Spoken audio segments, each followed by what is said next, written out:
Good afternoon again, everyone. Once again, welcome to the Columbus Metropolitan Club. Again, if it's your first time here, we're so glad you're here with us. And if it's not your first time, welcome back. Good to have you here.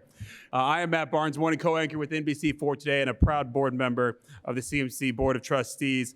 We are grateful to Advanced Drainage Systems, GBQ, the Grange Insurance Audubon Center, Rumpke Waste and Recycling, SWACO, and the presenting sponsor of our live stream, the Center for Human Kindness at the Columbus Foundation. And then we're also grateful to the COSI Science Festival and to our live stream partner, the Columbus Dispatch. And of course, thank you to the Ellis for once again hosting us. So it really takes a village to put one of these forums together. So let's give a big round of applause to all of our sponsors today.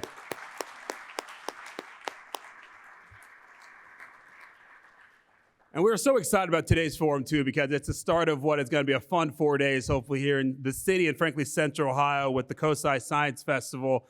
And today's forum is called Green is the New Growth, Central Ohio's Sustainable Future. So today's forum is intended to help highlight the role that science, scientific thinking, and great entrepreneurship are playing in Central Ohio every day and all around us. But first, to introduce our esteemed panelists, we're going to welcome in Joe Lombardi, Executive Director of today's sponsor, SWACO. Joe?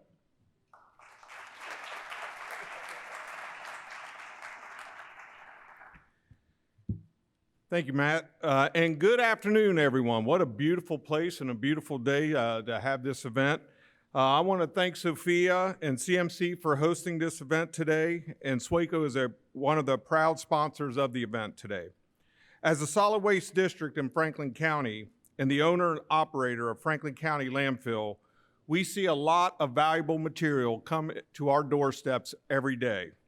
In fact, it may surprise you to know that not only do we receive over 1 million tons annually, 76% of what comes into our landfill could have been reused, recycled, or composted before it was thrown away. These items, cardboard boxes, plastic bottles, glass jars, and even food scraps are valuable.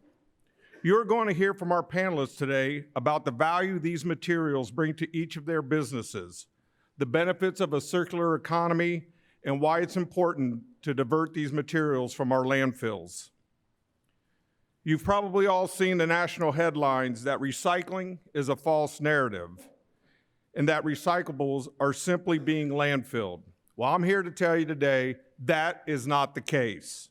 You will learn that not only do nearly all the recyclables collected in Central Ohio go on to become new products in the United States and the Midwest, but the majority stay right here in Ohio. Central Ohio is home to hundreds of businesses who are recycling reliant, meaning they reuse, remanufacture, and create new products for the items we each recycle. Together, these businesses employ thousands of our neighbors and reinvest billions of dollars back into our local economy. Simply put, recycling means business here in Central Ohio. That is why, in addition to studying and quantifying the economic impacts of the industry, SWACO is focused on nurturing a circular economy by developing partnerships with recyclers, processors, and end users. As I travel the solid waste district, the state of Ohio, and even across the nation, I hear time and time again from recycling reliant businesses, we need more material. I challenge each of us in this room today to commit to recycling right by recycling all that you can. With the dedication of our residents, private and public partners, we can reduce our reliance on the landfill and create a sustainable future for our region. So let's get started. I am thrilled to welcome today's expert panelists and SWACO partners. Scott Barber, President and Chief Executive Officer of Advanced Drainage Systems. Alina Irwin, Professor of Environmental Economics at The Ohio State University Sustainability Institute. Tia Johnson, owner of Compost Clubhouse. Jeff Snyder, Director of Recycling, Rumpke Waste and Recycling. And our host, the one and only Trace T.C. Carter, Director of Creative Engagement for COSI. Trace, welcome to CMC, and we look forward to today's conversation. This podium is yours.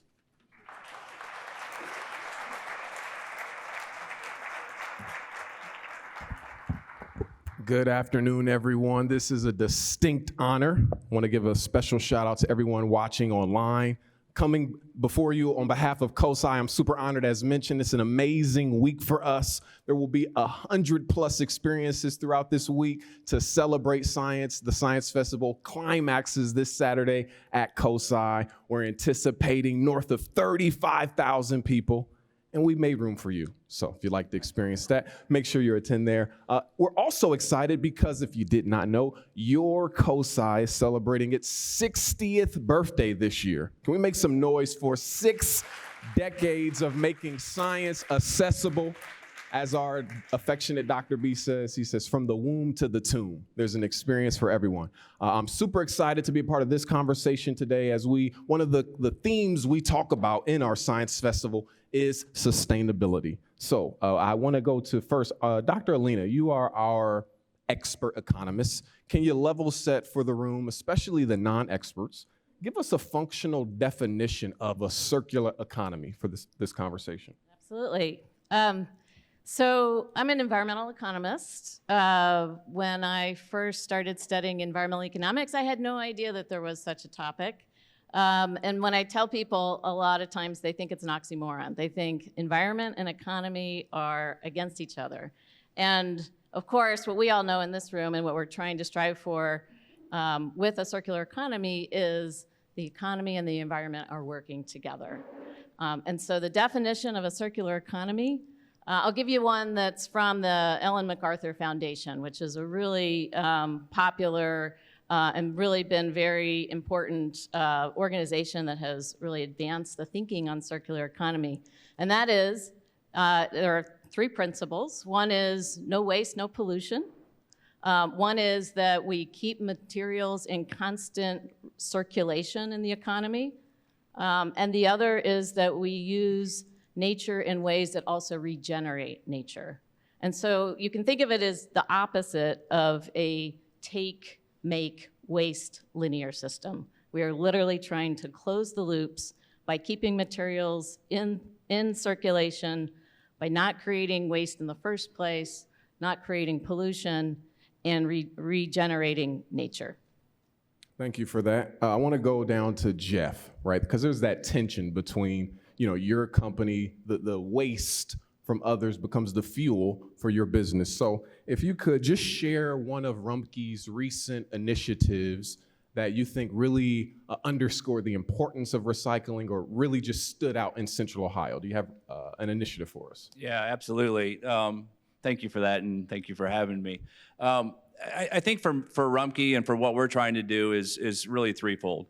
We're trying to make it convenient and available to the public, right? So how many people in the room recycle today at your house? Oh my God, that's awesome. We love that, right? Right? So that's incredible, which we love that. So, but there's folks out there that don't have access to it, right? There's multifamily homes that are struggling with it. And some folks don't have curbside, but they have drop-off, right? So they can go to drop-off. Swaco's in the room. We have a ton of drop-off that we move throughout the system, which is really important. So number one, we want to make it available. Number two, we want to build trust. As Joe pointed out in his comments, right, there's a lot of mistrust out there because of negative publicity out there in the marketplace about plastics. Plastics are bad. Single-use plastics need to go away. We don't want any more of that in the recycling stream. I'm here to tell you today, I want all of your number one plastic, which is all your bottles, right? I want all of your jugs, which is your number two plastic. Also, Scott wants those as well. And then I want all of your polypropylene, right? All of your tubs and those type of things, and your polypropylene cups as well. And we want all of it. Joe made a comment, 70% of the recycling that we want today still goes to the Swaco landfill here in Columbus. And we just got to stop that, right? We have the infrastructure, I will talk about that here in a few minutes, but we have the infrastructure to do that. And then lastly, the more that we can recycle, the lower the cost we can give to the public, right? So that's critically important. So accessibility, trust in recycling, which is part of education. And then thirdly, trying to lower the cost of recycling by the amount of recycling that we can do. It's a very good answer. Thank you so much for that. I want to come to Tia because I very much appreciate your perspective in this conversation, being an entrepreneur, being behind the driver's seat of forming how your company does business. So one, can you provide context for what your organization does? But then two, from your standpoint, as you build out your business, what do you feel are the biggest needs from policymakers in order for an economy truly to become circular? Okay. Well, that's a pretty heavy question. So I'm going to start with thank you for having me. My name is Tia Johnson. I am the owner of Compost Clubhouse. We are essentially acting as a hauler. So how he described he wants your plastic, I want your food. Changes that we can make, let's see here. Policymakers, I think it really, for me, my most authentic answer could be bringing more people to the conversation. As I started this business, there was a clear gap in who is actually part of composting. And what we want to do is composting is for everyone. Remove the narrative that it's for a social class, remove the narrative that it's for this group of people. How can we bring more people to the conversation, and what does that look like with policy making? No, that's very good. Thank you so much for that. As I'm thinking about recycling, just the entire process, just in a brief moment, you guys gave me some insights that were like, whoa. So I'd love to open this up primarily with this relationship that you two have. What are some of the misunderstandings within the community, within the recycling process overall? Some, particularly those things that you think could help us get unstuck. You know, it's not like, you know, those who don't recycle haven't heard about doing it or the benefits, but what are some of those things, the misunderstandings that you think could get people unstuck? So thank you for having me. You know, it's always fun to be with Jeff and the Rumpke people because we do a lot of business with them. And I think one of the misunderstandings that we always kind of run into is kind of how little is recycled. You know, that the recycling rates are not that high. I think we're stuck around 30% or something like that on the plastics. You know, I think, you know, a lot of people raise their hands here and they just assume everyone does it. And there's a lot of awareness that needs to be driven. There's a lot of logistics and facilitation of bringing these things back to a place in an economic way that it can be processed and used. And I know when we explain that whole chain there and the impact that higher recycling rates could have on our business, on lowering your cost, on keeping things out of the landfill, people kind of, they go, aha, I get it now. I get it why this is important. It can have a good economic impact. So we tried to drive that awareness. We tried to drive that knowledge that the better recycling rates lead to better outcomes, and that we really are doing something with this. I mean, it is a misconception that this stuff is gathered at a curb and then not recycled or taken to a landfill. Does that never happen? I wouldn't say that, but I guarantee it happens very little, because that's part of our business model, is to be able to get that material from Jeff and then process it back into our products. Yeah, so when everybody in this room makes a decision to put let's just use an example there, a Tide bottle, okay? Everybody makes a decision that Tide bottle is empty, so you have a decision to make. You put it in your trash or you put it in your recycling bin. When it goes in the recycling bin, it ends up at our processing center right here in Columbus, right? So we're processing it and sorting it from everything else. We bale that material, and then we send it to ADS, who is the largest plastic recycler in the country, by the way, right here in Ohio. They're taking that and turning it back into a pipe. And I'm gonna steal a little of your thunder, right? And I'll let you go with it here in a minute. I'll finish the story, okay?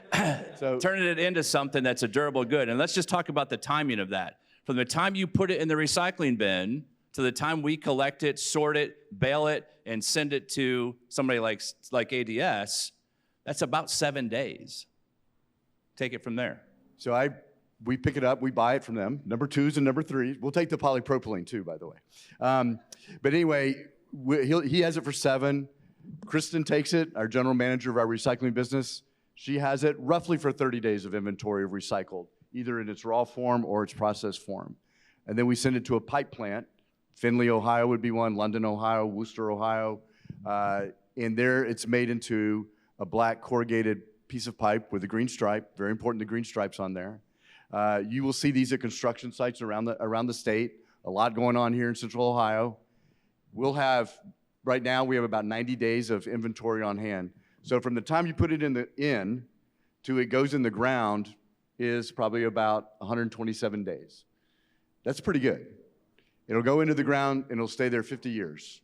And we talk a lot about the circular economy, and we think that there are many aspects to that. One is something that goes round and round, and Jeff will touch it maybe 3 times, 4 times in its life.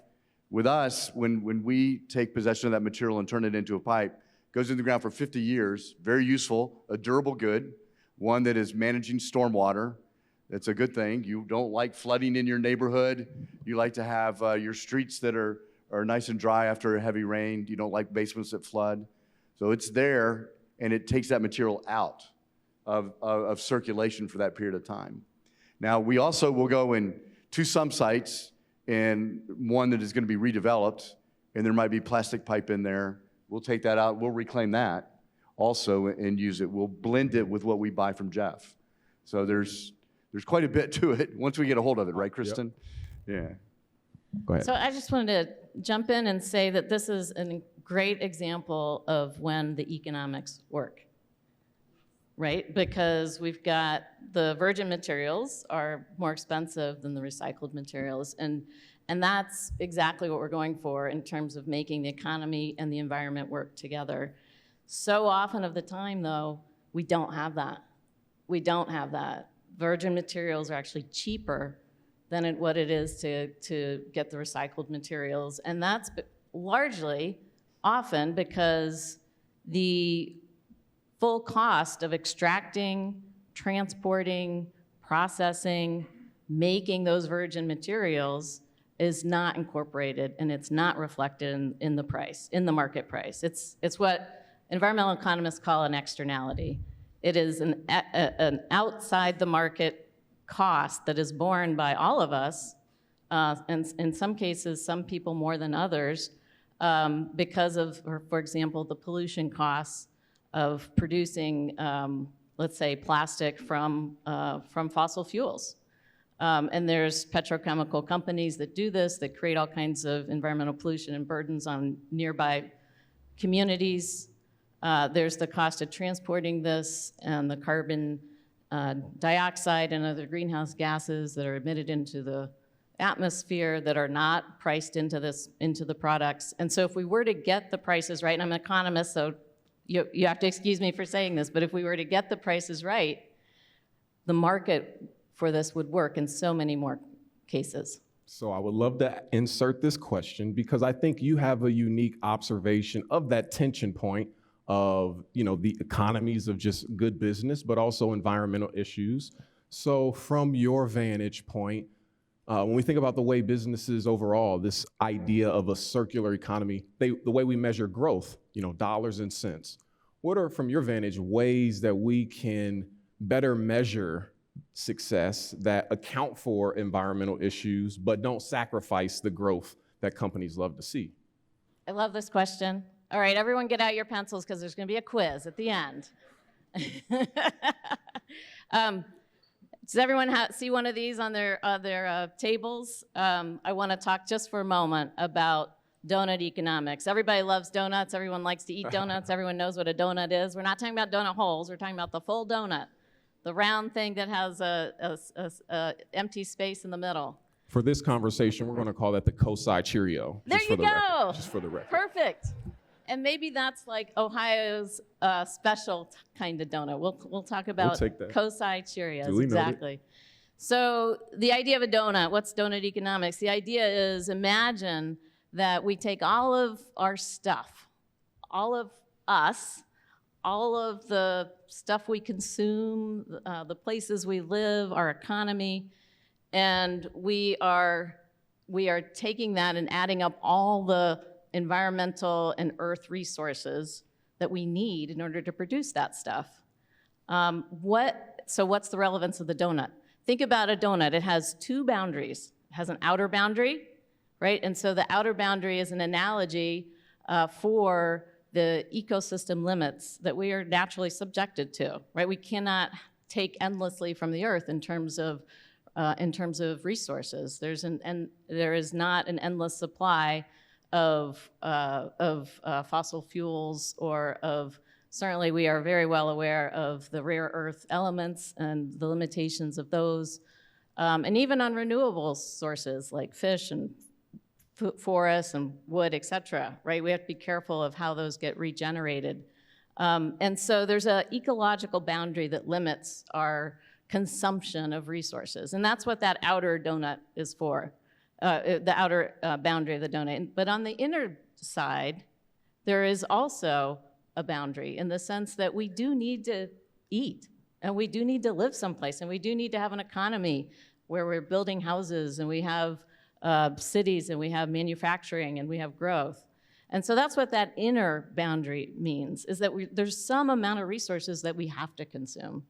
But we want to make sure that we do that in equitable ways. So there's a social foundation there that is kind of a minimum floor, and then the outer boundary is an ecological ceiling. And so the trick is, how do we live inside the donut? And circular economy is a huge, it's not the only thing, but it's a huge thing for getting us to live inside the donut, right? Because we're reducing our reliance on virgin materials and extracting Earth's resources. We're figuring out how we can keep already used materials in the economy and keep reusing them. And we're reducing our reliance ultimately on the non-renewable stuff, right? As we transition to a renewable economy with renewable energy and regenerative agriculture and other kinds of practices. Awesome, awesome. We're talking about being able to reuse. I want to come to you, Tia. We talk about the media and an amalgam of reasons why composting isn't adopted by a wider audience. So from your vantage point, why, or what are some of those challenges that you see, and then what is your organization doing to overcome that? Okay. The why, education and exposure. I got into this business sort of blind, honestly. We were cleaning the trash cans for Compost Clubhouse, and it became one of those things where we eventually acquired it. Once I was in the industry, I felt very uncomfortable of like, wait, I'm not even composting. So now I had to go and fly this plane and build it at the same time. Once I was aware, it was one of those aha moments, especially we're taking our material to London right now to the correctional facility where the inmates are processing this and turn it into soil. And you get to see where it started, and then you get to put your hands in the soil. And it's like a kid moment when you get on a swing or go down a slide. I couldn't believe that I was so disconnected. And that's what I really genuinely felt is, here I am, an entrepreneur. I know that I'm solving problems, essentially. How can I now bring more people to this conversation? It's fun over here. I don't have to be a tree hugger. No offense to the tree huggers. I don't have to be the expert. I just have to be knowledgeable enough to say, here's where we're at and here's where we're going. One of my favorite sayings is, you don't have to go to the moon for milk. Everything that I need right here has been provided to me. And I've been part of the, I'm gonna take, but I never realized how impactful it is to give. So how do we start to begin to educate people and expose people? At Compost Clubhouse, we start with the youth. That's really the core of our engagement. I call it the shoestring effect. Once you learn how to tie your shoes, you don't relearn that. It's a lifelong skill. So how can we start to make this part of the education experience? One of our clients, when the kids are at lunch, they have a landfill, they have a recycle, and they have a compost. And we're talking primary school age. They don't have to be taught to be part of the conversation. Actually, they're gonna be brilliant leaders as we build this out because they already know what challenges they're facing. Diversity. Honestly, there's not a lot of people that look like me that are composting. And it's like, okay, how can I maybe bring some people along to say, Why aren't you doing this? What's the limitation? What's the barrier? What's stopping you? And the last would just be an inspiration. I am an entrepreneur. I'm a business owner. I'm talking to young girls all the time about what you can be. It took me a lot of time to learn who I am and what value that I have. And now I can share that with this vehicle called Business Owner. As a business owner, I can show young girls it's possible you can do something different. It's possible that you can create your own value, and it's possible that you can have impact on your community and create legacy at the same time. I am a mother of 3, and my children are watching me go through this process of, Mom, when did you become the recycle police? Well, let me sit you down. So that's what we're doing at Compost Clubhouse. Just right ahead Mother's Day. I got to shout out mothers who are also setting the tempo, business leaders. I love the persona that you put out into the public. I want to come here with your presidential perspective leading your organization. You have a purview, and ultimately, when we think circular economy in the context of recycling, it makes a ton of sense. But there's a lot of viewers in this room online who they're leading organizations, they're leading businesses where the philosophy of circular economy can be adopted. So if you were talking to other execs or leaders, what's some things that you've learned just philosophically of the circular economy that they could potentially apply to, their products and their goods to make them in just that circular aspect of business model there? Okay, a lot to unpack in there. And, we were talking about it before, that in many ways at Advanced Drainage Systems, we're kind of in this nice spot. The recycling piece is part of our business model, has been for many years. We're very vertically integrated in this. We really, it's a core to what we do. So we think about it as like that. It's just something we wake up every day and do at scale like no one in the world does. And it's economically beneficial. Finding the right economic model for this is not easy. And it took time to develop it. There's engineering, there's lots of material science behind it. So what I would tell people is you need to go and find where that economic lever is for you to begin to recycle, bring stuff in. And many people are talking, or many companies that manufacture are getting into this through life cycle analysis, which is kind of it's one of the ways to judge your donut, I think, and establish those boundaries. And the life cycle analysis basically says, through this manufacture, distribution, use of this product, how many resources is it consuming? And then there are policies in some places where the original manufacturer or someone in that chain has to take that back. So think if you have a washing machine, you've used its life. At the end of its life, it doesn't work anymore. You go get a new washing machine, and you have to return that old one to Whirlpool. And then they have to break it down into its materials and find ways to reuse that again. That's part of a life cycle analysis. So many manufacturers are now getting into looking at this because of potential policy changes on producer responsibility, or we have customers that ask us, what is the life cycle and consumption of natural resources of your product through its whole thing? So, we don't have every customer ask us that, but we have enough that we spend quite a bit of engineering and thinking time about what that life cycle analysis is. So, if someone asks me, how do you start thinking about the circular economy, I would say find the economic lever, and then look at this life cycle analysis that you've got, and that will probably lead you to other ways to think about the potential economic levers. That's really good. It's really good. So also, judge your donut, very brandable. I like that. You can go ahead and take that back to your space. That was a hit. Any other, just in your space? Oh, we're gonna come. Yeah. I was going to just piggyback on that. Anyone want to piggyback on that? I just want to follow up on this and say that the life cycle analysis stuff is absolutely critical. At OSU, we have experts that do this kind of work. Some of you may have experts like this at your companies as well, but I'll just point to Daniel Gingrich, who's a professor here in the audience. Talk to him if you've got questions, because this is really good stuff. Daniel's training dozens of students in this every semester. It's complicated. It is complicated. It's not, the first time they took me through one of them, I'm like, you guys are making this way too complicated. And it got even worse, the more we talked about it. But it's a real thing. You quickly get to an understanding that the boundary you're working with is global, right? Because as you start thinking about where are the inputs for this product, they're coming from all over the place. And then you start thinking about, okay, what are the transportation costs? What are the impacts? We talk about, for example, embedded water or embedded carbon. That's literally the amount of either water it took all along that supply chain to produce that product, or the amount of carbon that was emitted all along that supply chain as the resources were extracted, transported, processed, et cetera.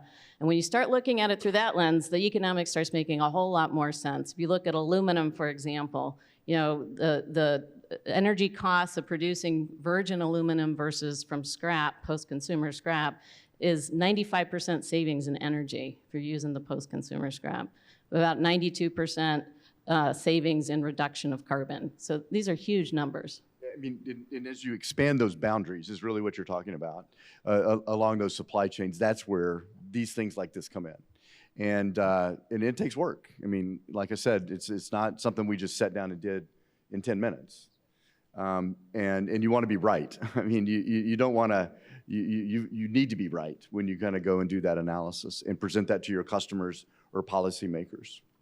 So for me, it is, again, that education exposure. If you haven't read the book Super Freakonomics, I'm telling you, it's a read, right? Like, it challenges your level of thinking of where you're at and then how it impacts the overall good.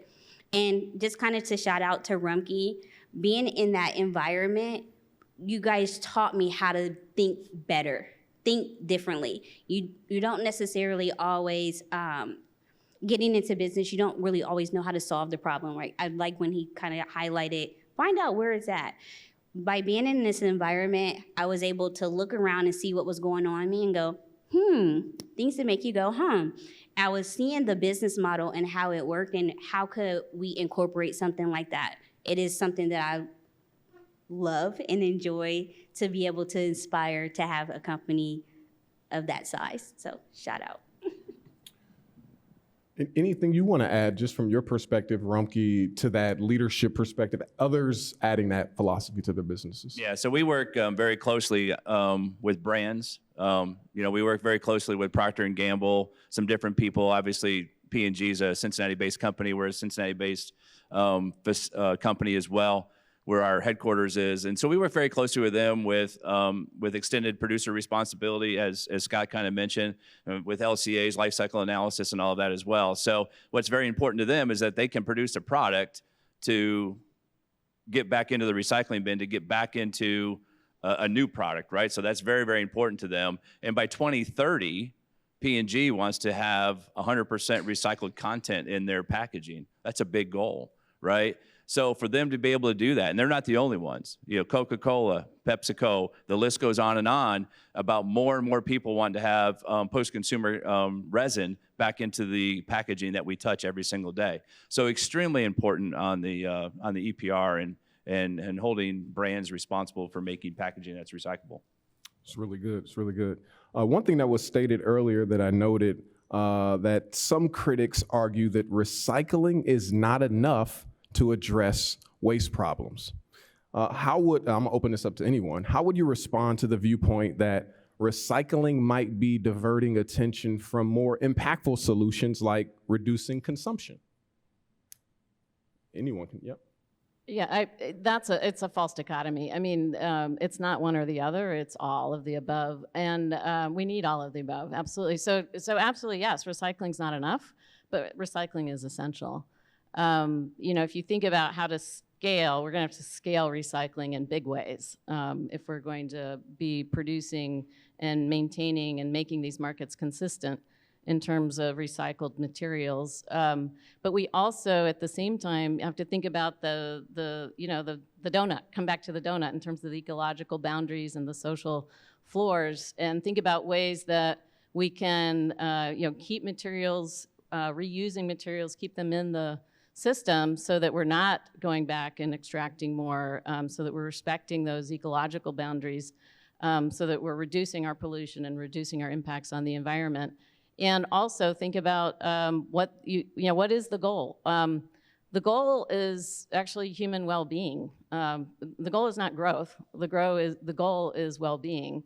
And as we think about what that means, that starts to get at some other important metrics. To what extent are we able to continue supporting businesses and supporting people's livelihoods, but at the same time decouple our economy from that material basis? And we're never going to fully decouple, of course, because we'll always have to be using materials for our economy, but we think about kind of bending the curve downward.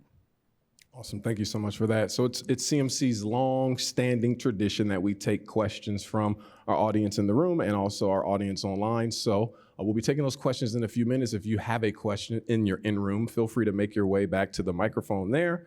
If you are online, feel free to share your question in the chat, and we have people there that will extract your question and look to get it in. So I just have one more question, and then we'll transition to that. We talk about scale. I've heard a few of you use that word, scale. One of you mentioned that there's about 30% or so people that recycle. Let's imagine that doubles. We're celebrating, wow, what methods from a recycling and composting perspective, when we think about scaling, methods that help scale effectively as it relates to new facility and just all that goes with doubling capacity or input? Yeah, so I'll go ahead and take that one first. For those of you in the room that don't know, we are building the largest material recovery facility in North America right here in Franklin County. That facility will open up in 30 days. So when we talk about scale, that facility can handle 250,000 tons a year, or if you think about it, 1,000 tons a day of recycling.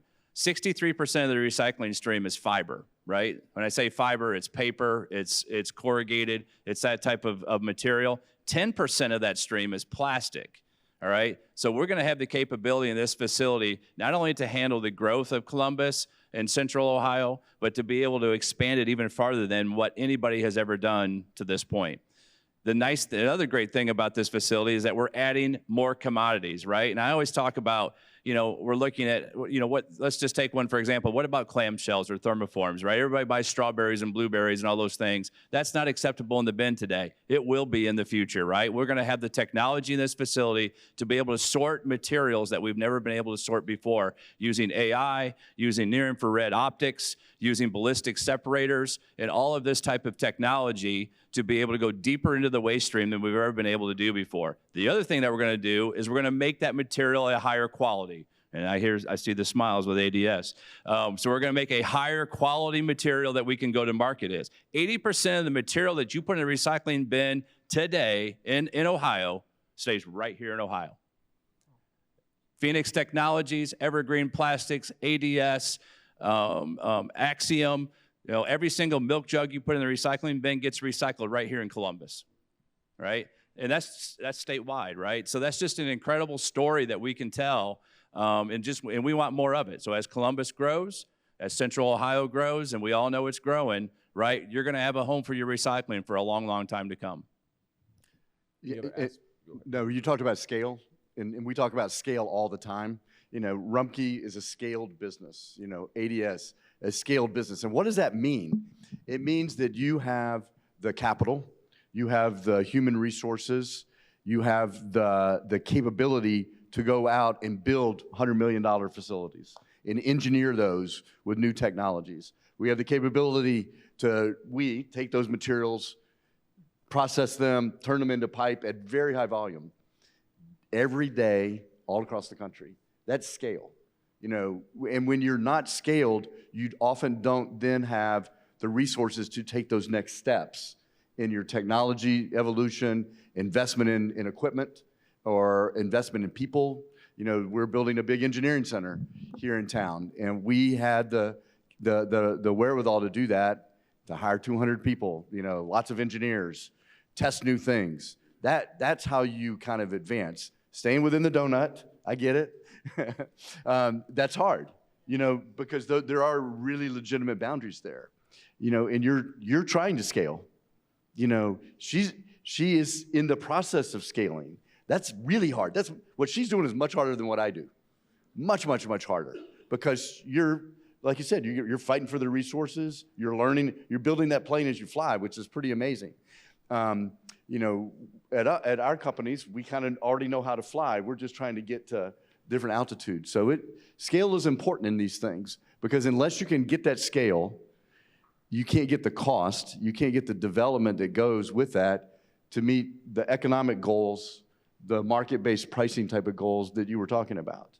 It all kind of works together like that. And scale is sometimes really hard to explain, but absolutely imperative to being successful in this particular game we're talking about of the recycling and circularity. That's awesome. That's awesome. Any final remarks there before we shift? Quick, there is a picture up on the screen of our facility. It's 226,000 square feet. You know, pretty impressive. Doesn't look like a material recovery facility when you drive up, right? So definitely looks like a place that you would want to come to work, and a place you would bring your recyclables.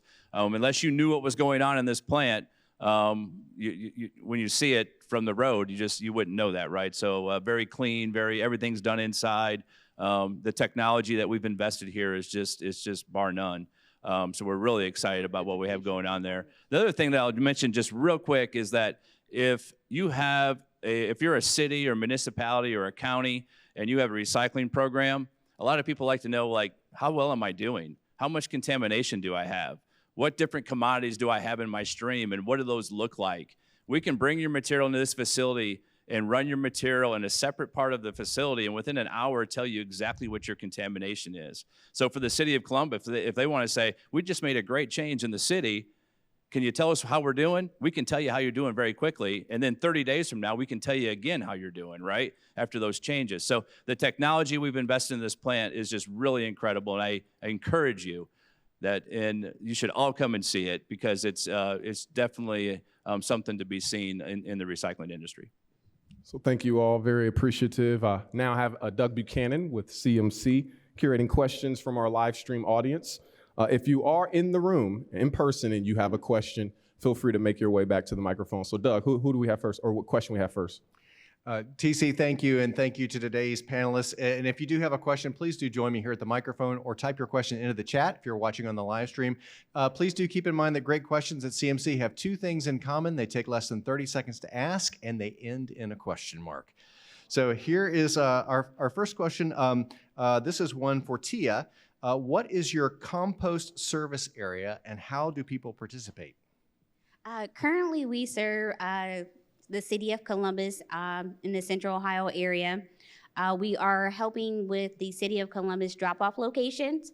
That's our primary. We also serve commercial properties as well, and that's simply going to our website and reaching out to us directly at compostclubhouse.com, where we'll be able to meet with you to discuss your options. So we're serving restaurants, we're serving schools, really focusing on a lot of the schools as part of our business model. Well, first of all, thanks to the panel for the great discussion. This is a topic that's near and dear to my heart.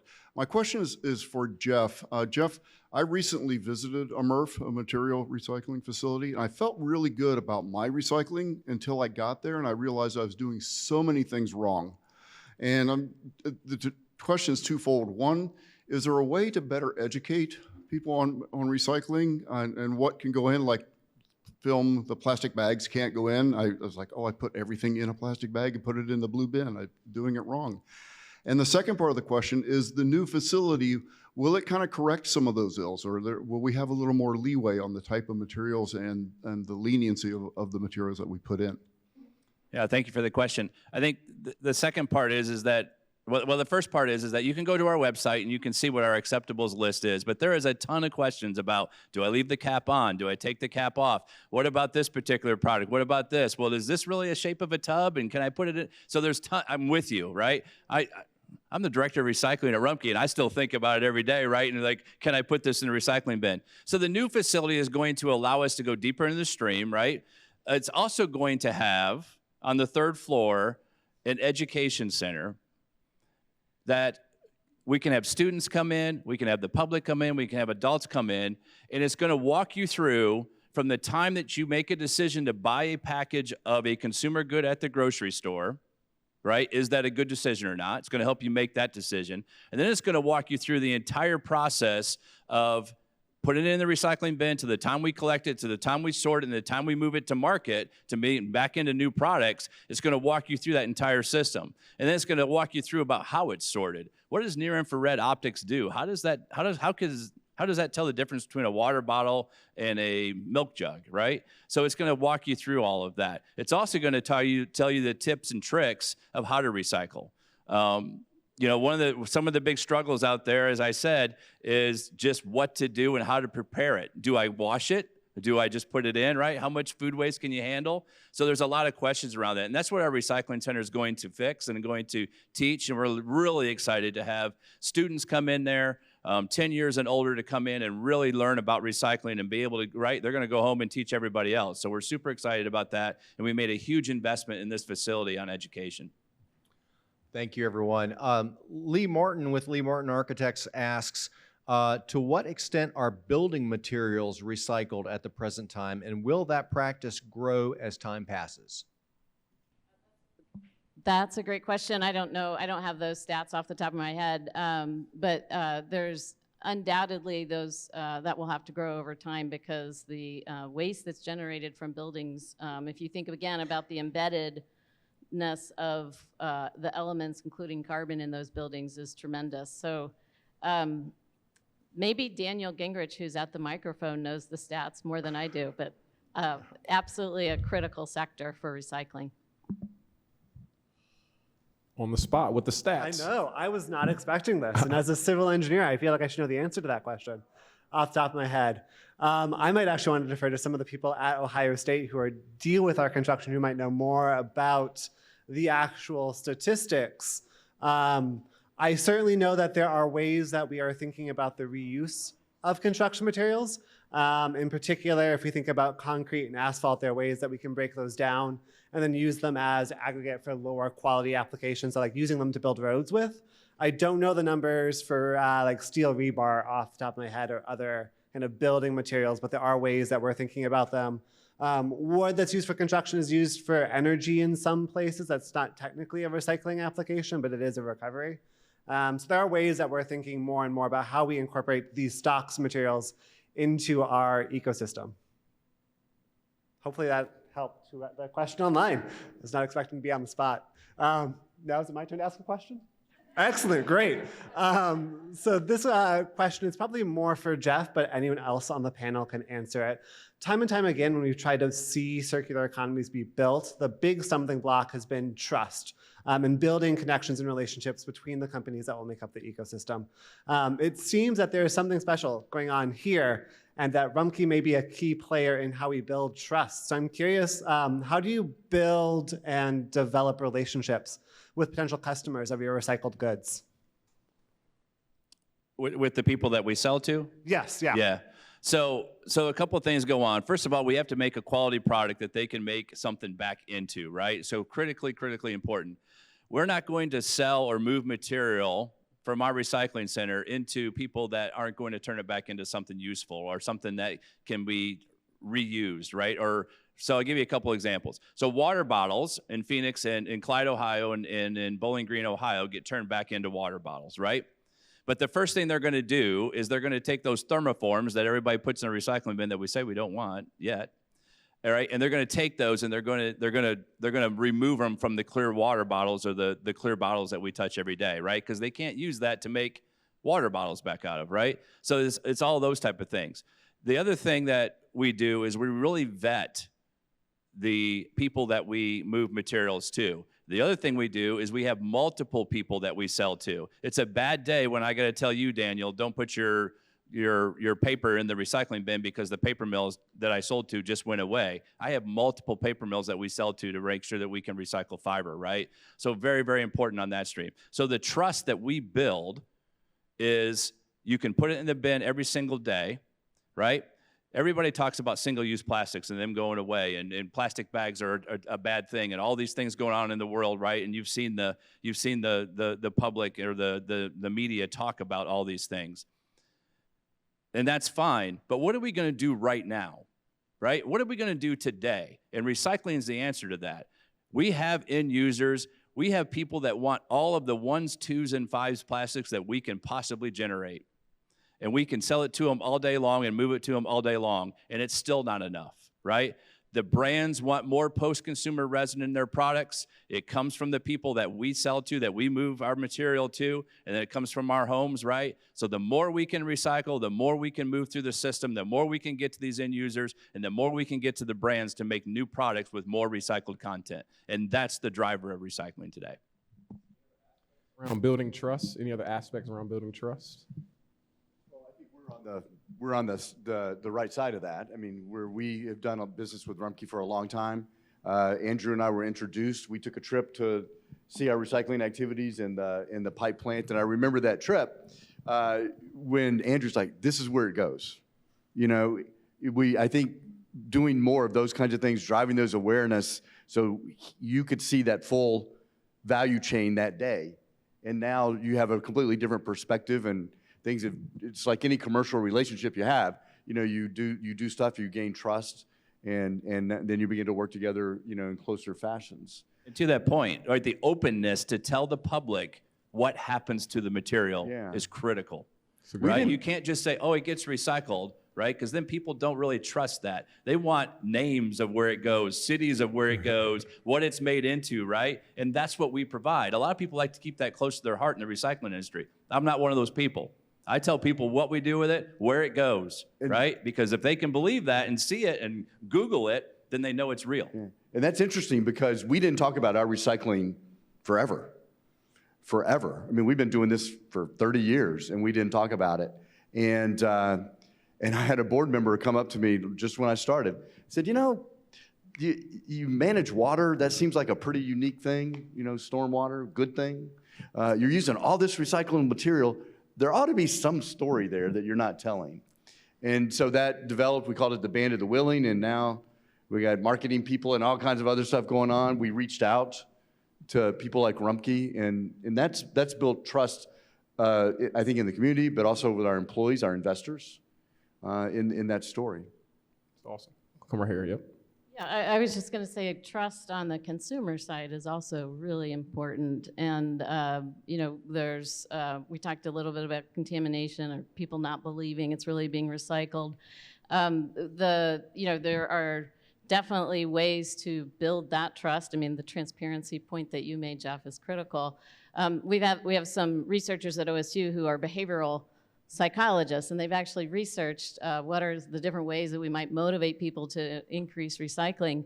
And one of the things they also found was kind of this idea of empowerment, that if you gave people a choice, okay, I'm going to recycle my bottle, is it going to be made into another bottle, or maybe it's going to go and be made into a park bench, and I get to decide by putting it here or there. And I don't know if your system allows for that kind of choice, but you know, there was kind of a hypothetical choice experiment they were running, and they found that actually really empowered people, particularly people who were kind of at the lower end of wanting to recycle. And that really made them feel more trusted and empowered.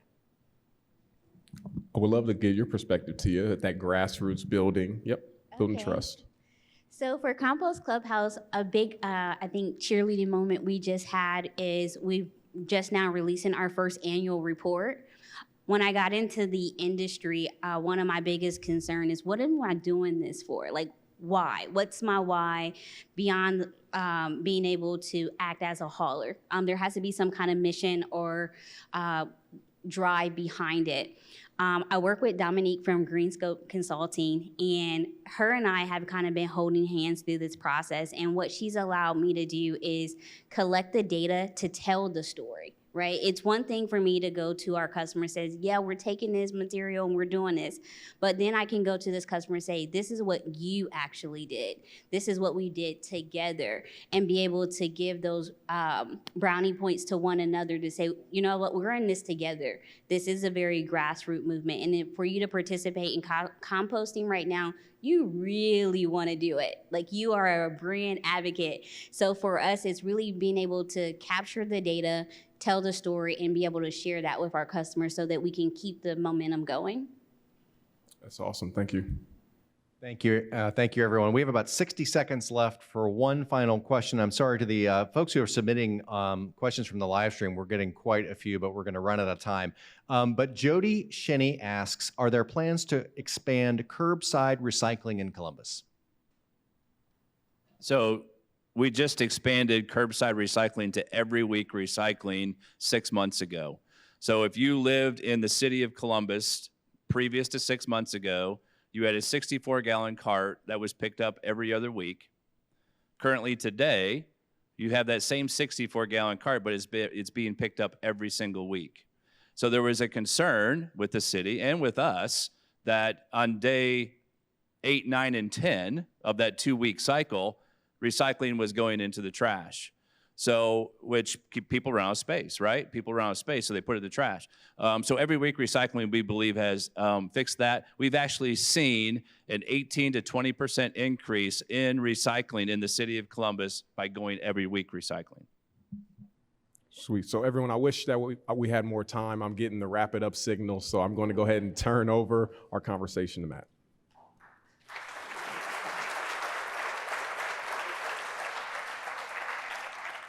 Thank you, Trace, and thank you all for being here again. I hope you found today's forum not just enlightening, but also hopefully gets you to really think about what we do and where we throw it away and where we recycle it, where it all goes, and how we can really make this world a better place. And thank you all so much for your insight and your expertise in this whole thing. I came in here completely kind of like I have no idea what I'm talking about. And I feel like I'm leaving with some knowledge now, and I appreciate that. So thank you. And thank you again to the sponsors of today's forums. I want to give them another recognition: Advanced Drainage Systems, GBQ, the Grange Insurance Audubon Center, Rumpke Waste and Recycling, Swaco, and the presenting sponsor of our live stream, once again, the Center for Human Kindness at the Columbus Foundation. And also to the thank you to the presenting sponsor. I already said that one. And our very special appreciation to today's speakers, Scott Barber, Elena Irwin, Tia Johnson, Jeff Snyder, and our host, Trace Carter. One more round of applause for them for taking the time for that.